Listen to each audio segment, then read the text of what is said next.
Aquest dimarts s'ha commemorat el Dia Internacional de la Guerra contra les Drogues, una data per recordar totes les persones que han mort a causa de substàncies estupefaents. Diverses entitats que tracten les addiccions han celebrat un acte simultani a tot Catalunya per reivindicar una legislació més justa. L'associació Reus Som Útils també s'ha sumat a la iniciativa per mostrar solidaritat en països com Tailàndia, Filipines o Singapur, on les penes de regularització d'aquestes substàncies són molt més dures, que impliquen presó o inclús en alguns casos la pena de mort. Es lluita també en altres països on la gent té molts menys recursos que nosaltres, sigui hospitalaris, recursos humans, on la gent pateix a presó, on la gent mor a dins presó, víctima de les injustícies.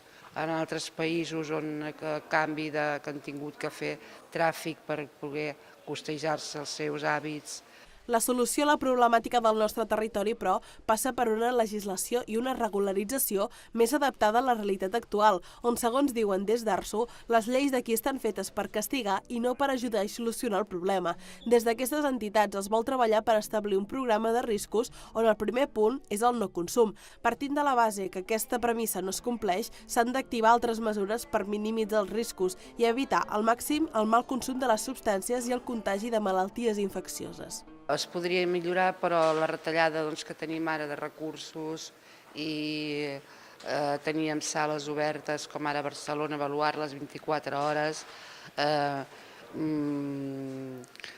espais on estaven molt més coberts per poder fer l'assistència, d'associacions per aigües, que és donar el bàsic a la gent, i l'espai de calor cafè. Doncs això ho tanquen per lo poc que hi ha per falta de recursos.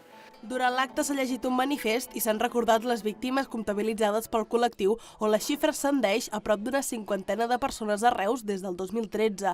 Amics, familiars i companys han encès espelmes, han col·locat flors i també s'han escrit dedicatòries als desapareguts a conseqüència de les drogues.